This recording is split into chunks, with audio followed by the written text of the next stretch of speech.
그래서 여러 가지 힘든 상황들이 우리에게 지금 나타나고 있는 상황 가운데 오늘도 하나님 앞에 나와서 예배를 드리고 있습니다. 우리나라의 코로나 감염 환자가 13,244명에 해당되는데 거기에 신천지로 인해서 나타났던 프로테지는 39.36%, 그 다음에 물류센터나 콜센터에서 일어나는 확률은 7%에 해당되고 병원과 요양원에서 일어나는 확률은 6.4%, 교회와 관련해서 일어나는 확률은 4.29%에 해당된다고 합니다. 한국 교회와 교인들을 따지면은요 0.0057%에 해당되는데 한국에 6만 교회가 있는데 이 코로나로 감염된 교회가 30교회에 해당된다. 아마 숫자적인 면에서 계산해 본다고 한다면은 굉장히 작은 숫자에 해당되고 있는 그런 면을 보게 되는데 아마도 정부 입장에서는요 어떤 면에서 굉장히 이것을 크게 확산시켜서 교회에서 예배 드리는 것에 대해서 많은 어떤 면에서 이렇게 이야기하고 있는 그런 모습을 보면서 우리가 정말 이런 상황일 때일수록 우리가 기도하면서 정부에서 요구하는 모든 조건을 갖추어서 우리가 하나님 앞에 예배 드리는 그런 삶이 중요한 때라고 생각을 해 보게 됩니다. 오늘 저는 시편 139편에 나와 있는 말씀 가운데서 우리가 삶이 힘들고 어려운 커다란 시련을 만났을 때에, 고통을 당했을 때에 과연 우리는 내가 믿고 있는 하나님이 어떤 하나님인가라고 하는 것을 정확히 알고 신앙생활하는 삶이 중요하기 때문에 오늘 저는 이 말씀을 드리려고 합니다. 139편을 지은 다윗이라고 하는 사람은 저와 여러분들이 생각하기보다도 상상할 수 없는 많은 시련이, 많은 고난이 다윗에게 있었습니다. 보시겠으면은 사망의 음침한 골짜기를 자기는 다닌다라고 표현했던 것처럼 그가 힘들고 어려운 상황 가운데 있었지만은 내가 믿고 있는 하나님은 이런 하나님이기 때문에 이런 것은 문제될 것이 없다라고 하면서 담대한 믿음을 가지고 삶을 살았던 모습을 보게 됩니다. 사람이 직장에서 실직을 당한다라고 하는 것, 사업을 하다가 재정적인 면에서 손실이 찾아온다라고 하는 것, 자녀들의 진로가 실패를 가져오게 된다라고 하는 것, 이런 상황이 우리에게 찾아오게 되면은 많은 사람들 마음 가운데에 쓴뿌리가 생겨서 내가 믿고 있는 하나님을 왜곡된 신앙을 갖기가 굉장히 쉽다라고 하는 것을 보게 됩니다. 이런 얘기합니다. 예수 믿어도 별 볼 일이 없더라. 우리가 기도해봐도 그냥 뭐 소용이 없더라. 응답받는 일이 없더라. 11조 생활에도 경제는 경제 나름대로 어렵더라고 하면서 내가 믿고 있는 하나님을 정확히 알지 못하면은 이런 이야기를 할 수밖에 없다라고 하는 그런 얘기입니다. 요즘 코로나 때문에 교회가 무너져가고 있습니다. 특별히 이제 막 시작되는 개척교회는요 경제적인 면에서 굉장히 상가 임대 교회를 하고 있는 사람들은 이젠 문을 닫을 수밖에 없는 그런 상황들이 많이 일어나고 있습니다. 예배가 무너지고 있습니다.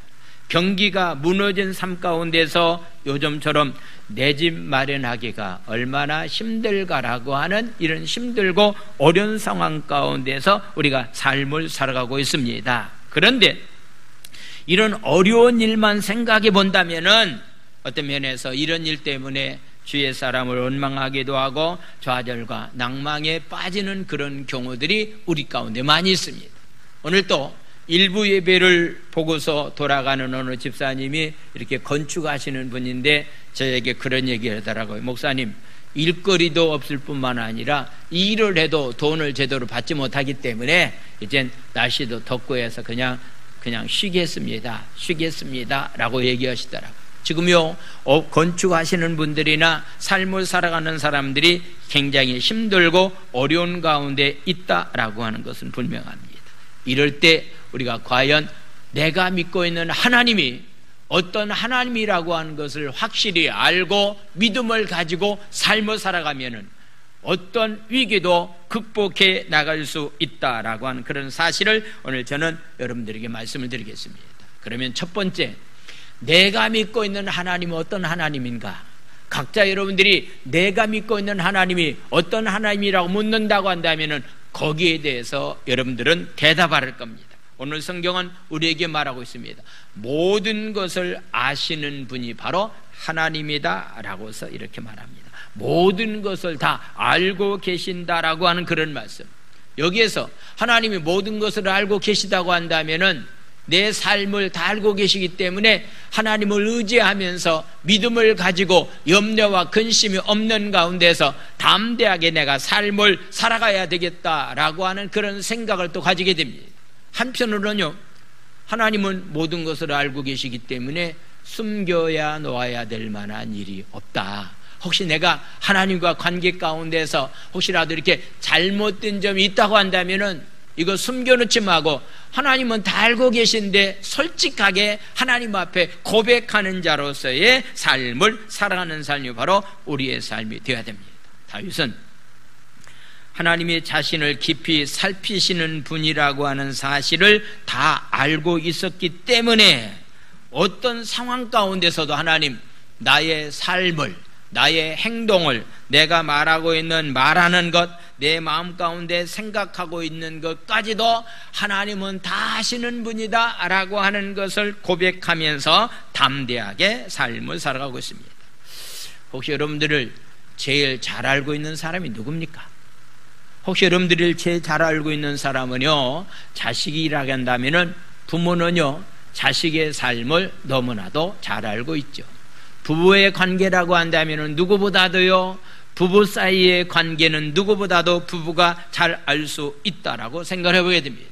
저도 이 교회를 담임하고 있는 목사이기 때문에 다는 알지 못하지만은 그래도 우리 교회에 속해서 오랫동안 함께 신앙생활했던 여러분들의 삶의 모습을 어느 정도는 알지만은요, 정확히 알지는 못합니다. 부부라고 해서 정확히 합니까? 자식이라고 해서 정확히 아닙니까? 다 모릅니다. 근데 우리가 기억해야 될 것이 하나 있다고 한다면은 하나님은 다 알고 계십니다. 할렐루야. 하나님은 모든 것을 다 알고 계시는데 오늘 1절은 이렇게 표현하고 있습니다. 하나님은 어떻게 하시는가? 1절 말씀을 보겠습니다. 1절 말씀입니다. 139편 1절 말씀을 보겠습니다. 여호와여, 주께서 나를 살펴보셨다. 여기서 살펴보셨다라고 하는 그런 얘기는 세밀히 탐색하고 조사했다라고 하는 그런 얘기입니다. 우리는 그런 얘기 하지 않습니까? 조사하면 어떻게 된다고요? 조사하면 다 나온다. 조사하면 다 나옵니다. 지금까지 숨겨놓은 것들이요, 조사하면 다 나오게 된다라고 하는 그런 얘기입니다. 그래서 하나님은 나를 살펴보셨기 때문에, 조사해 보았기 때문에 다 알고 계시다. 그렇기 때문에 다윗은 하나님 앞에 떳떳하다, 나는 담대하다라고 하는 것을 지금 말씀하고 있는 겁니다. 지금 쫓기는 신세가 되어서 그가 굴속에 갇히기도 하고 말할 수 없는 식량 부족으로 인해서 어려움도 많이 당했습니다. 아들이 반란을 일으켜서 아들 때문에 쫓기는 그런 신세가 되었다고 한다면 부모의 심정이 어떠했을까? 자기 장인에게 쫓기는 신세가 되었다고 한다면 바로 그 마음이 어떠했을까라고 하는 것을 생각해 보는데, 그럼에도 불구하고서 하나님은 다 알고 계시기 때문에 하나님 앞에 담대한 가운데서 삶을 살아가고 있는 그런 모습을 보게 됩니다. 2절은 또 이렇게 표현하고 있습니다. 2절에 나와 있는 말씀, 주께서 내가 앉아있는 것, 내가 일어서는 것 아시고 멀리서도 나의 생각을 밝히 아시는 분이다. 우리는 멀리 있는 사람을 잘 모릅니다. 멀리 있는, 가까이 있는 사람이 마음에 어떤 마음을 가지고 있는 것도 모릅니다. 근데 주님은 가까이 있는 사람이나 멀리 있는 사람이나 앉고 일어섰다라고 하는 그런 얘기는 일생의 삶에 함축된 말인데, 어떤 곳에서 무엇을 하고 있는지 주님은 다 알고 계신다라고 하는 것을 우리에게 말씀하고 있습니다. 또한 주님은 어떤 분인가라고 하는 것에 대해서 3절은 이렇게 말씀합니다. 3절 말씀, 나의 모든 가는 길과 내가 눕는 것을 살펴보셨다. 여기서 눕다라고 하는 그런 얘기는 바로 라바라고 하는 얘기인데, 이 말의 뜻은 바로 성교한다라고 하는 그런 의미를 가지고 있습니다. 하나님은 눈에 보이는 행동뿐만 아니라 은밀하게 하고 있는 모든 움직임까지도 하나님은 다 알고 계시는 분이다 라고서 말합니다.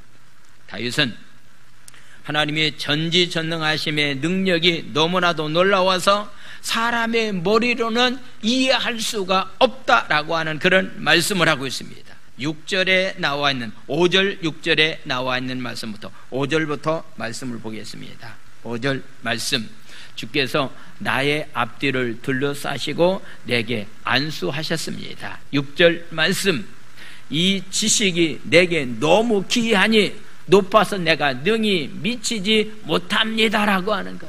하나님은 이런 분이라고 하는 것을 생각해 보니까 너무나도 하나님은 전지전능하신 분이고 무수부재하신 분이기 때문에 이런 것을 생각해 볼 때에 내가 지금 앉고 서는 것, 멀리서 생각하고 있는 것, 마음 먹는 것, 모든 것을 다 하나님은 아시고 계시기 때문에 나는 이 하나님을 믿고서 내가 삶을 살기 때문에 사망의 음침한 골짜기를 다니는 일이 닿을지라도 나는 절대로 해를 받지 않습니다 라면서 그의 마음의 평안함과 말씀을 통해서 위로함을 받는 그런 삶을 살아가고 있는 그런 모습을 보게 됩니다.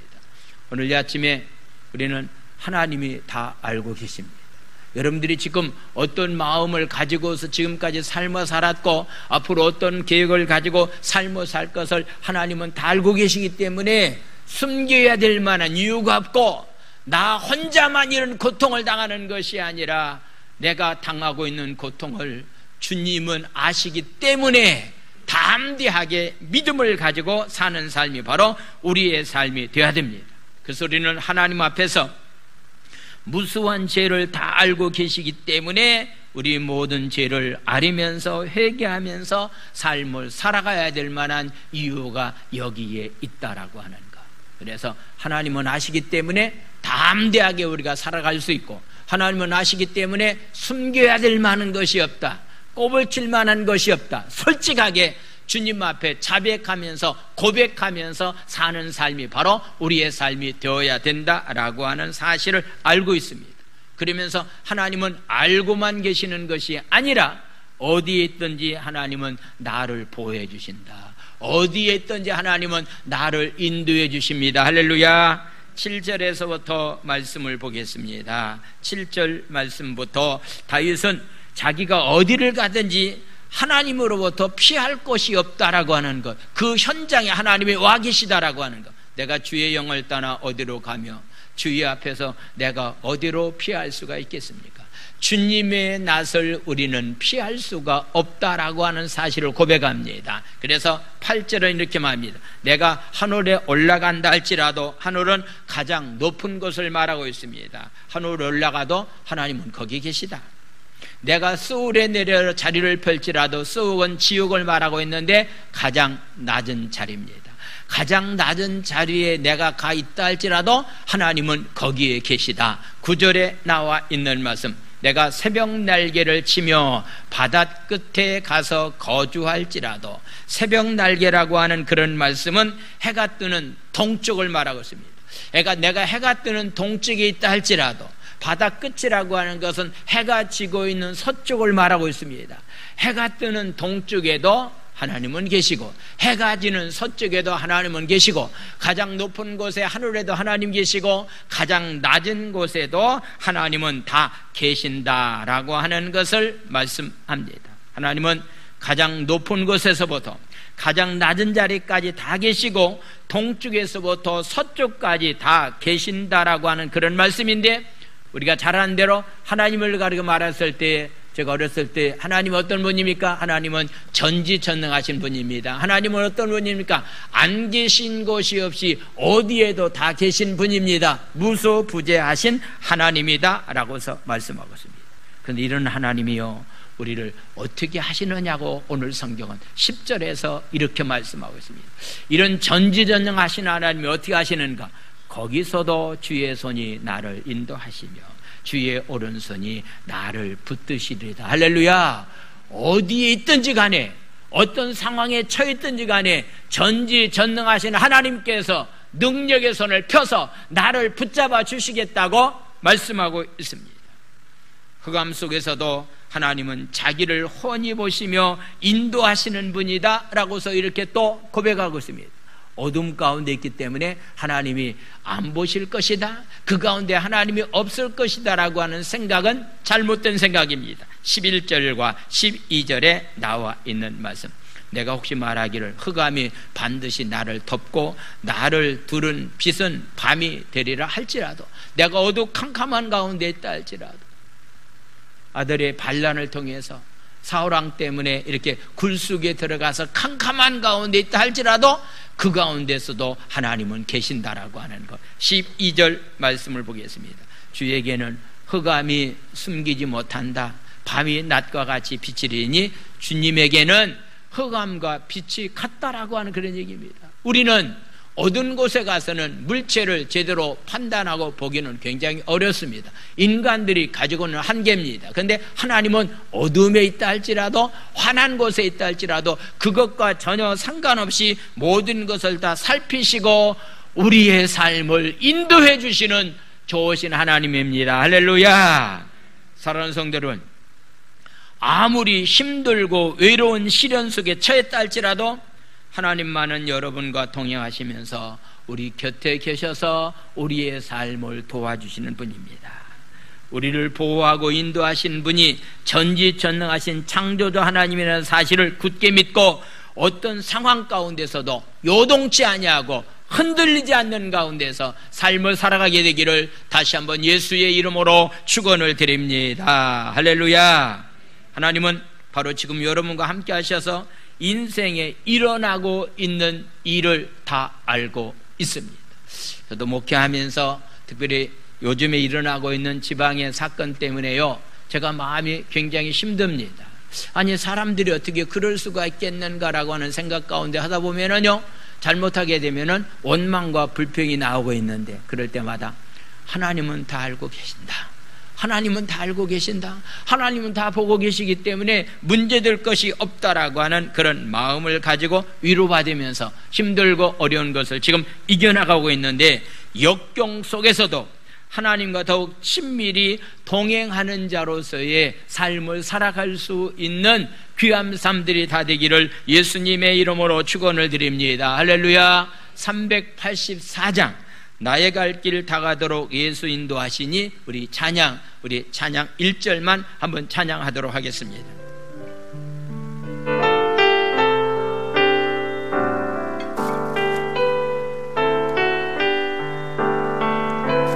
나의 갈 길 다가도록 예수 인도하시니, 내 주 안에 있는 긍휼 어찌 의심하리요.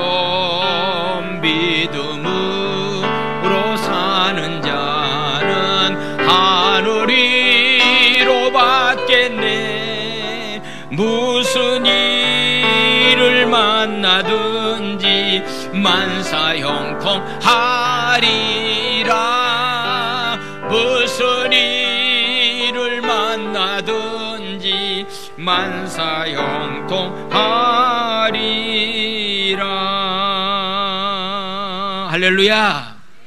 마지막으로 내가 믿고 있는 하나님은 어떤 하나님인가?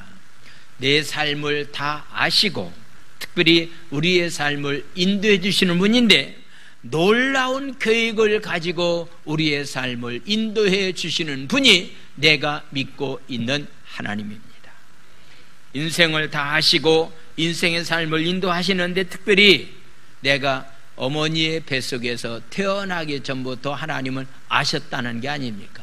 창조에 나를 만드신 분이 내 삶을 다 알고 계시는데, 거기에 대해서 이렇게 이야기를 합니다. 13절에서부터 16절까지 말씀 한번 보겠습니다. 13절 말씀, 주께서 내 내장을 지으셨다, 나의 모태에서 나를 만드셨다라고 하는 것. 14절 말씀, 내가 주께 감사를 드리는 것은 나를 지으심이, 나를 만드심이 심히 기묘하다. 이 기묘하다라고 하는 것은 측량할 수가 없다, 사람의 머리로는 계산할 수 없다라고서 말하고 있습니다. 그래서 주께서 하시는 일이 기이함을 내 영혼은 잘 압니다라고서 이렇게 고백합니다. 15절에 나와 있는 말씀, 내가 은밀한 데에서 지음을 받고 땅의 깊은 곳에서 기이하게 내가 지음을 받을 때에 나의 형체가 주의 앞에 숨겨지지 못하였습니다 라고서 이렇게 고백하고 있습니다.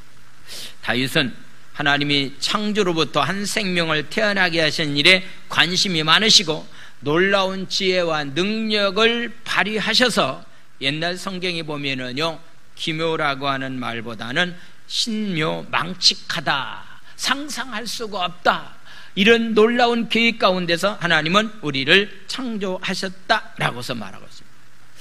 다윗은 주께서 모태에서 자신을 지으신 것이 매우 경이롭고 자기가 모태에서 임신되기 이전부터 주님이 이 사실을 돌보셨고 자기의 인생의 경로를 이미 설정해 놓고 설계도를 만들어 놓고 그 설계도 따라서 삶을 살아갈 수 있도록 우리를 인도해 주시는 분이 바로 하나님이다라고 하는 사실을 말씀하고 있습니다.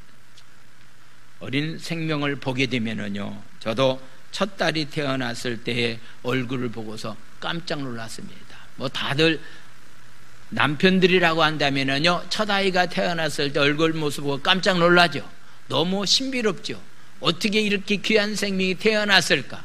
그리고 성장하면서 보면은 자기의 모습이 닮아가는 모습을 보면은 정말로 굉장히 신기하구나, 시도덕은 절대로 할 수가 없구나 라고 하는 그런 생각을 우리는 갖게 됩니다.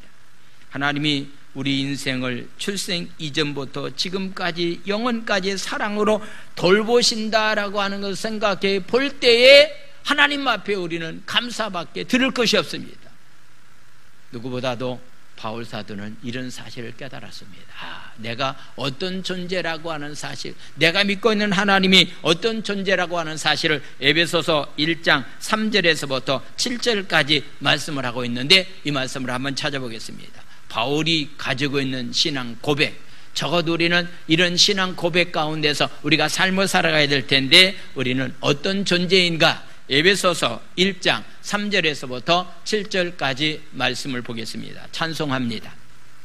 하나님 곧 우리 주 예수 그리스도 아버지께서 그리스도 안에서 하늘에 속한 모든 신령한 복을 우리에게 주셨다. 4절 말씀, 신령한 복이 구체적으로 무엇인가? 곧 창세 전에 그리스도 안에서 우리를 택했다.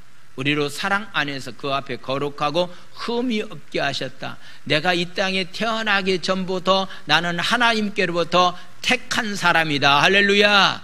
예정 가운데 있었었다. 5절에 나와 있는 말씀 보겠습니다. 그 기쁘신 뜻대로 우리를 예정하사 예수 그리스도 말미암아 자기의 아들이 되게 하셨다. 내가 이 땅에 태어나기 창세 전부터 하나님은 아셨다라고 하는 것, 예정 가운데 두셨다가 우리를 하나님의 자녀로 삼아 주셨다라고 하는 것, 이 사실을 바울 사도는 깨닫고 에베소 교회에다가 편지를 보내고 있는데, 적어도 우리는 창세 전부터 하나님께서 나를 아셨고 내가 이 땅에 태어나는 순간부터 예정 가운데 두셨다가 내가 이 땅에 태어나게 해서 하나님의 자녀로서 거룩한 백성으로 나를 삶을 살게 주셨다라고 하는 것, 이것이 바로 하나님의 은혜라고 하는 것을 사실을 생각해 보니까 바울 사도는 마음이 너무 벅찬 거예요. 그래서 귀한 사역을 잘 감당했다라고서 말씀하고 있습니다. 시편 기자는 자신에 대한 하나님의 계획이 얼마나 많은지 바다의 모래보다도 많다라고 말하고 있습니다. 성경에서 숫자가 많은 것을 가리켜서 하늘의 별처럼, 아브라함에게 약속 바닷가에 모래알처럼 많다고 그랬는데 17절 18절에 나와 있는 말씀 보겠습니다. 17절, 하나님이여 주의 생각이 내게 어찌 그리 보배로운지요 그 수가 어찌 그리 많은지요 셀 수가 없습니다. 18절 말씀, 내가 세려고 할지라도 그 수가 모래보다 많습니다. 내가 깰 때에도 여전히 주와 함께 있습니다. 깰 때라고 하는 그런 얘기는 바로 잠에서 깨어날 때부터 그 순간부터 영원히 절대로 나를 포기하지 아니하시고 나와 함께 하시는 하나님이다라고 하는 사실을 고백하고 있습니다. 망하는 것 같아도 하나님은 우리가 거기에서 살아날 계획을 다 가지고 계십니다. 할렐루야. 믿으시면 아멘 합시다. 다른 사람들이 볼 때에 넘어져서 일어설 수 없는 상황 가운데 있고 망할 수밖에 없는 그런 상황 가운데 있다 할지라도요, 하나님은 그 가운데 계셔서 망하는 것 같아도 우리를 다시 살릴 수 있는 놀라운 계획을 하나님은 가지고 계시다라고 하는 것. 그래서 우리는 어떠한 일을 당해도 낙심할 만한 이유가 없습니다. 어떠한 일을 당해도 낭망할 만한 이유가 없습니다. 왜냐하면은 그 하나님은, 내가 믿고 있는 하나님은 나를 다시 힘들고 어려운 상황 가운데서 나를 다시 일으켜 주시기 때문입니다. 할렐루야. 따라서 복장합니다. 어떤 상황 속에서도 절대로 낙담하지 맙시다. 할렐루야. 어떤 상황이 우리에게 온다 할지라도 낙담할 만한 이유가 없다라고 하는 그런 얘기입니다. 너무 힘들고 어렵기 때문에 하나님 앞에 다윗은 기도할 뿐입니다. 요즘 계속해서 시편에 나와 있는 말씀을 가지고 새벽에 말씀을 나누는데, 가장 힘들고 어려운 상황 가운데 있을 때에 다윗은 낭망하지 않고 하나님 앞에 기도합니다. 오늘 139편에서도 동일하게 말하고 있습니다. 19절에서부터 22절까지 말씀을 보겠습니다. 하나님이여, 주께서 반드시 악인을 죽이십니다. 피 흘리기를 즐기는 자들아 나를 떠날지어다라고 말하고 있습니다. 20절 말씀입니다. 그들이 주를 대하여 악하게 말도 합니다. 주의 원수들이 주의 이름으로 헛되이 맹세하는 그런 일들이 있습니다. 진정한 말씀 안에서 삶을 살기로 결단해야 될 텐데 거짓된 것을 가지고 헛되이 맹세하는 사람들이 있습니다. 여호와여, 내가 주를 미워하는 자들을 미워하지 아니하오며 주를 치러 일어나는 자들을 미워하지 아니하나이까라고 하는 그런 얘기는 당연히 내가 그들을 미워할 수밖에 없습니다라고서 솔직하게 이렇게 고백하고 있는 그런 모습을 보게 됩니다. 22절 말씀 보겠습니다. 내가 그들을 심히 미워하니 그들은 나의 원수입니다. 그런데 중요한 것은 나는 원수 갚을 만한 힘과 능력이 없습니다. 원수 갚는 것은 하나님의 손에 달려있기 때문에 하나님께 이 모든 것을 올려드립니다 라고 해서 이렇게 말씀하고 있는 그런 모습을 보게 됩니다. 다윗은 자신이 악인과는 단호하게 구별되어 삶을 살 것을 이야기하고 있습니다. 자기를 죽이려고 하고 거짓말하는 사람들과 똑같이 나도 상대를 죽이려고 하고 상대에게 거짓말을 하는 행위는 신앙인의 삶이 아닙니다. 그런 상황 가운데서도 구별된 가운데서 우리가 삶을 살아가야 됩니다. 왜냐고 묻는다고 한다면 하나님은 우리의 삶을, 마음을 다 알고 계시기 때문이다 라고 하는 그런 말씀입니다. 이런 상황 가운데서 이제는 하나님은 모든 것을 알고 계시고 우리의 삶을 인도해 주시고 우리의 삶을 보호해 주신다고 한다면 과연 우리가 어떤 자세를 가지고서 삶을 살아가야 될 것인가라고 하는 것을 성경은 우리에게 말하고 있는데, 그런 상황 가운데 우리가 거룩하게 삶을 살기를 원하는 삶을 가지고 삶을 살아가야 됩니다. 다윗은 자신이 죄인이며 죄를 범할 가능성이 있는 존재인지를 누구보다도 잘 알고 있었습니다. 그래서 그는 주께서 자기의 마음과 뜻을 살피시고 아시기를 기도하고 있습니다. 하나님, 나도 죄성을 가지고 있는 존재입니다. 내가 넘어질 수밖에 없는 상황 가운데 있습니다. 넘어지지 않도록 하나님 나를 도와달라고 하나님 앞에 기도하고 있는데, 저와 여러분들도 이런 기도가 필요합니다. 23절, 24절 말씀을 우리 다시 한번 보겠습니다. 하나님의 나를 살피사 내 마음을 하나님이 아시지 않습니까? 나는 죄성을 가지고 있는 존재입니다. 나를 시험하사 내 뜻을 아옵소서. 24절 말씀, 내가 무슨 악한 행위가 있나 보시고 나를 영원한 길로 인도해 주세요. 악한 행위가 드러나면 안 됩니다. 나는 죄를 범하는 그런 연약한 존재입니다 라고 하면서 하나님께 도움을 구하고 있는 다윗의 모습을 보게 됩니다.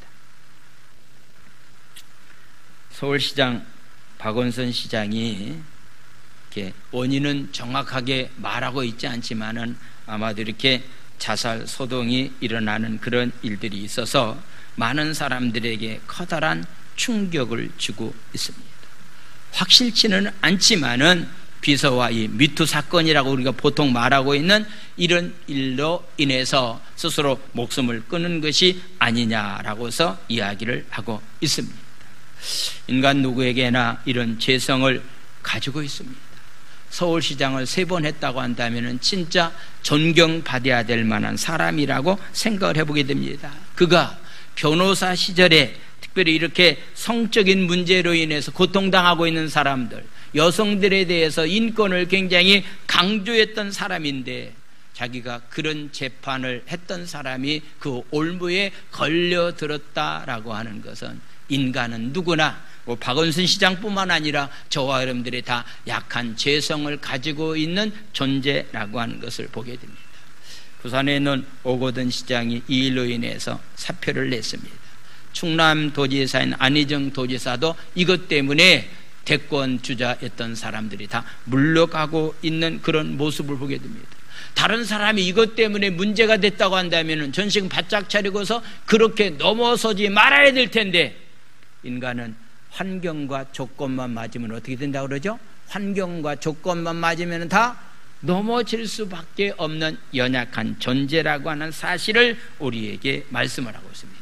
다윗도 연약한 그런 죄성을 가지고 있기 때문에 하나님께 도움을 구합니다. 사무엘하 11장에 나와 있는 말씀을 보겠습니다. 다윗이 어떻게 해다가 죄를 범했는가? 그 해가 돌아와서, 이건 철이 바뀌어져서 해가 돌아왔다라고 하는 것은 봄이 되어서 씨앗을 뿌릴 만한 농사 일에 많은 노동력이 필요할 때 그떤 상황이었습니다. 왕들이 출전할 때가 되매 이제 전쟁할 수밖에 없는 상황 가운데 되었는데 다윗이 요압과 그에게 있는 그의 부하들과 온 이스라엘 군대를 보내니 그들이 암몬 자손을 멸하고 랍바를 에워싸고 다윗은 예루살렘에 그대로 있었다. 부하들은 지금 전쟁터에 나가서 전쟁하고 있습니다. 2절에 나와 있는 말씀 보겠습니다. 저녁 때에 다윗이 그의 침상에서 일어나 왕궁 옥상에서 거닐다가 그곳에서 보니 한 여인이 목욕하는데 심히 아름다운 모습을 보았다라고 하는 얘기입니다. 3절에 나와 있는 말씀, 다윗이 사람을 보내 그 여인을 알아보게 하였더니 그가 아르되 그는 엘리압의 딸이요 햇사람 우리아의 아내 밧세바가 아닙니까? 라고 얘기합니다. 4절 말씀, 다윗이 전령을 보내어 그 여자를 자기에게로 데려오게 하고 그 여자가 그 부정함을 깨끗하게 하였으므로 더불어 동침하며 그 여자가 자기 집으로 돌아가게 되었다라고서 이렇게 말씀을 하고 있습니다. 자기 부하들은 전쟁터에 나가 있는 상황입니다. 백성들은 이젠 농사철이 되어서 노동력이 가장 필요할 때입니다. 그때 한가하게 낮잠을 잤다라고 하는 것이 죄를 범할 수밖에 없었던 그런 상황이었던 것을 보게 됩니다. 죄를 감추기 위해서, 임신한 사실을 감추기 위해서 우리아라는 장군을 전쟁터 제일 앞에 나가서 싸우다가 죽게 만듭니다. 그때 음행과 살인까지 범한 다윗이 나단이라는 선지자의 경고를 받고 철저히 회개하는 그런 장면이 우리가 잘 알고 있는 시편 51편에 나와 있는 말씀인데, 적어도요 우리가 오늘 이 아침도 말씀을 통해서 어떤 상황 가운데서 잘못했습니다라고 하는 것을 지적당하면은요 해야 될 일은 하나밖에 없습니다. 우리는 회개하는 것만이 사는 길입니다. 다윗이 어떻게 회개했는가? 시편 51편 1절에서부터 13절까지 말씀을 보도록 하겠습니다. 다윗의 회개가 바로 저와 여러분들이 회개하는 삶이 이런 삶이 되어야 된다라고 하는 것을 말씀하고 있습니다. 시편 51편, 하나님이여 주의 인자를 따라 내게 은혜를 베푸시며 주의 많은 긍휼을 따라 내 죄악을 지어주세요. 2절 말씀, 나의 죄악을 말강케 씻어주시고 나의 죄를 깨끗이 제해 주소서. 물은 나는 내 직과를 내가 죄 지은 것을 압니다. 내 죄가 항상 내 앞에 있습니다. 내 지가 항상 내 앞에 있다라고 하는 것은 죄를 지을 수 있는 환경과 죄를 지을 수 있는 여러 가지 일들이 항상 내 앞에 놓여 있다라고 하는 얘기입니다. 다윗 앞에만 놓여진 것이 아니라요, 저와 여러분들에게도 항상 죄를 지을 만한 그런 상황이 우리 앞에 놓여 있습니다. 내가 주께만 범죄하여 주의 목전에 악을 행했습니다.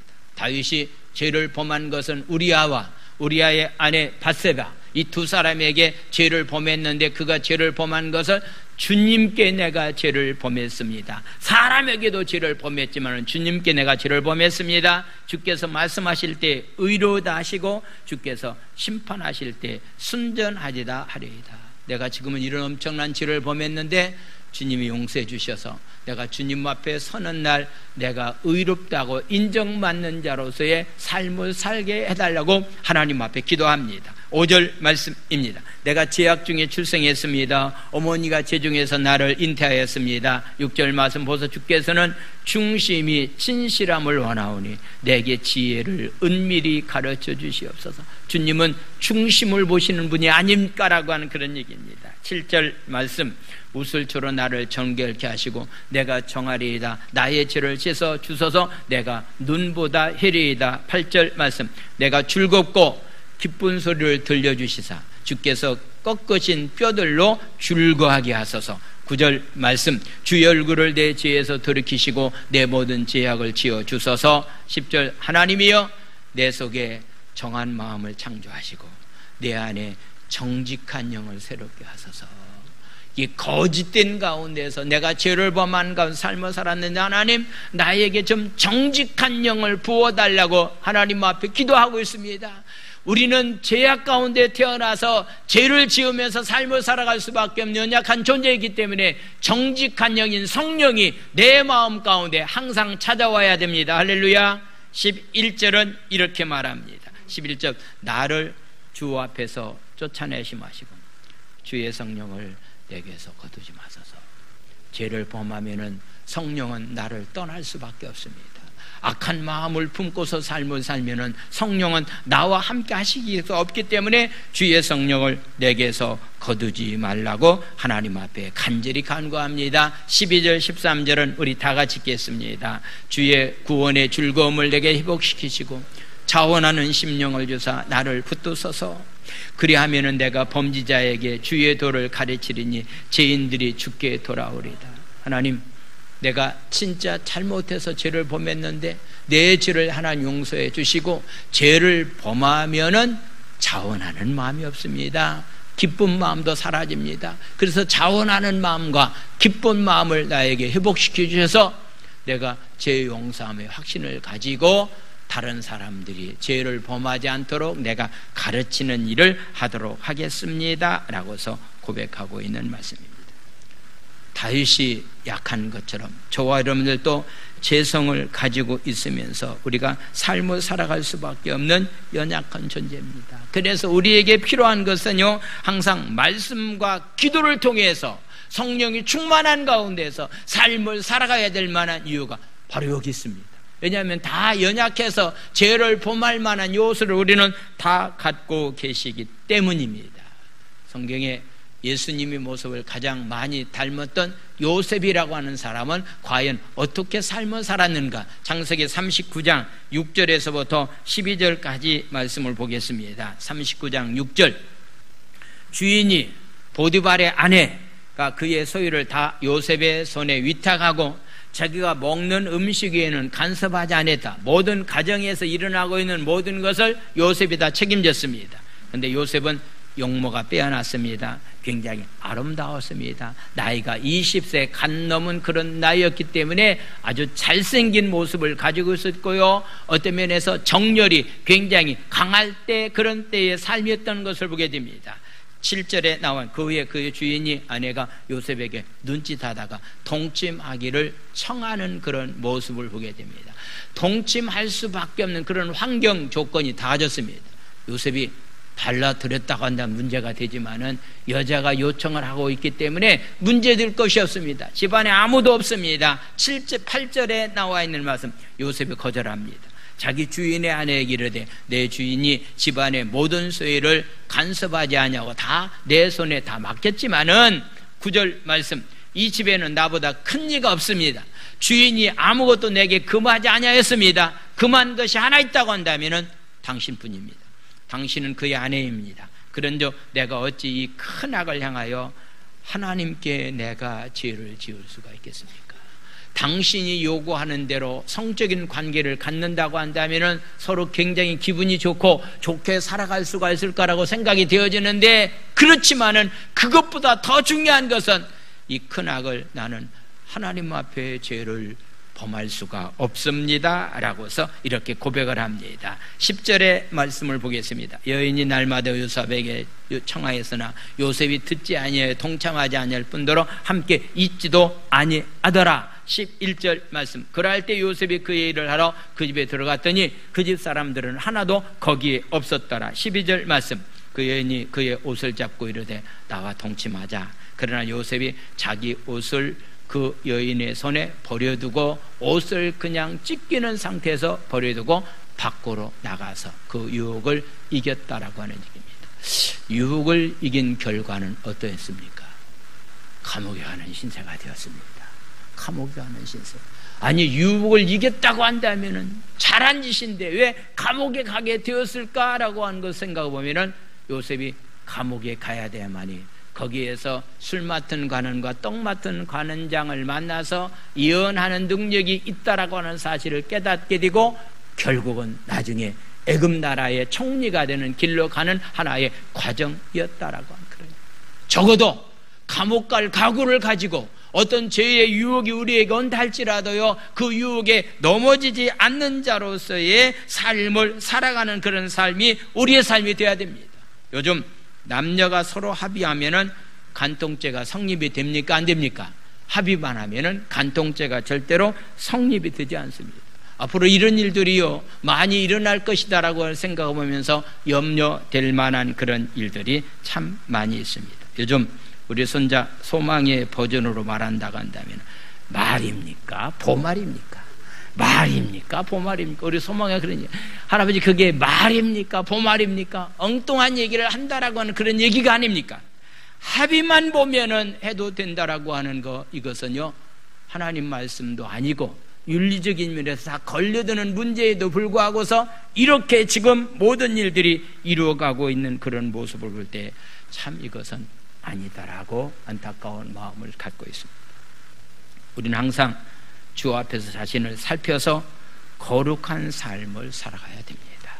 어떻게 우리가 거룩한 삶을 살아갈까? 하나님이 다 알고 계시고 하나님이 보기 계시고 하나님 보호해 주시고 하나님이 우리를 인도해 주시는 분이기 때문에 우리가 이런 상황 가운데서 거룩한 삶을 살아가야 될 텐데 어떻게 해야만이 거룩한 삶을 살아갈 수 있을까? 우리가 잘 알고 있는 디모데전서 4장 5절에 나와 있는 말씀을 읽고서 말씀을 마치겠습니다. 4장 5절 다 같이 읽겠습니다. 시작. 하나님의 말씀과 기도로 거룩하여지. 다른 것 없습니다. 기도해야 됩니다. 다른 것 없습니다. 말씀이 있어야 됩니다. 말씀과 기도가 없이는요 어떤 사람도 환경과 조건만 맞춰주면은요 다 죄를 범할 만한 그런 죄성을 우리는 가지고 있습니다. 그래서 말씀과 기도로 성령 충만한 가운데 삶을 살 때만이 죄를 이기면서 거룩한 자로서의 삶을 살아갈 수 있게 됩니다. 할렐루야. 기도합니다.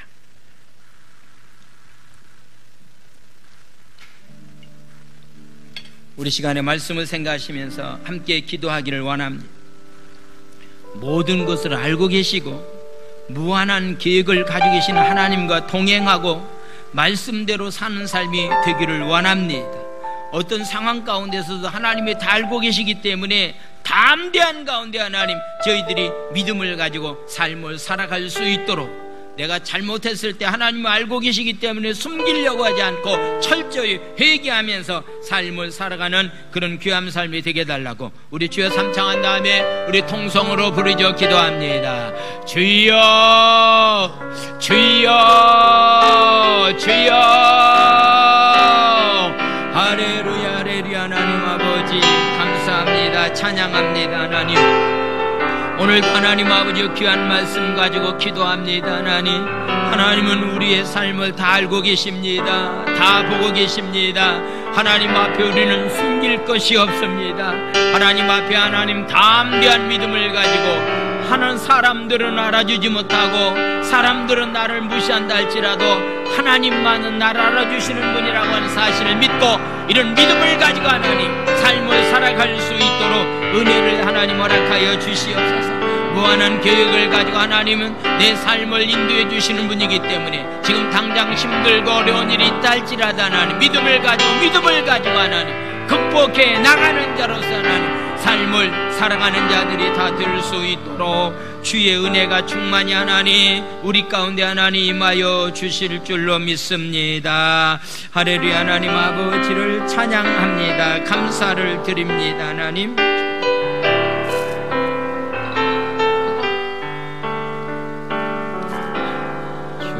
주님여 이 손을 붙잡고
큰 시련과 어려움을 당했을 때에 하나님을 잘 모르면은 원망불평하고 핑계하고 좌절과 낭망에 빠질 수밖에 없습니다.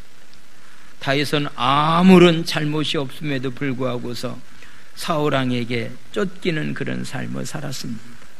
아들이 또 반란을 일으켜서 하나님 도망가는 그런 신세가 되었을 때 개인적인 인간적인 생각 보면은 너무나도 한많은 것들이 굉장히 많이 있었지만은 그런 가운데 사람들은 잘 몰라도 하나님은 알고 계신다. 하나님은 알고 계신다. 그 하나님이 알고 내 삶을 인도해 주시고 내 삶 가운데 하나님께서 동행해 주실 것을 믿는 믿음을 가지고 삶을 살았던 다윗처럼 삶을 살기를 원합니다.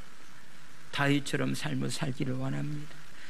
죄성을 가지고 있는 우리 인간들이 환경과 조건만 맞으면 다 죄를 범해서 넘어질 수밖에 없는데 아버지 죄를 범했다 할지라도 하나님 그 자리에서 말씀 붙잡고 회개하면서 일어나서 철저한 회개 가운데 담대하게 삶을 살아갈 수 있도록 축복해 주시옵소서.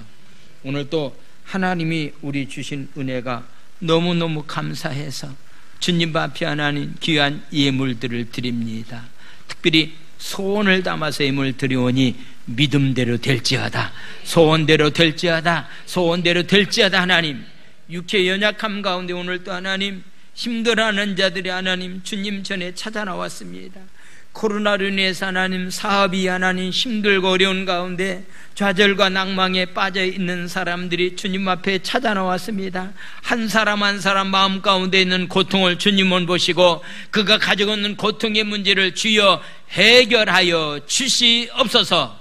우리를 죽이고 멸망시키고 어려움 가운데 빠지게 하는 악하고 더러운 원수 마귀는 예수의 이름으로 명하느니 물러갈지어다. 예수의 이름으로 명하니 묶여 물고 떠나갈지어다.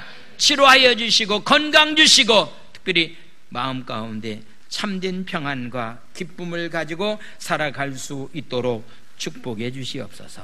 예수님의 이름으로 감사하며 축복 기도 드리옵나이다. 아멘.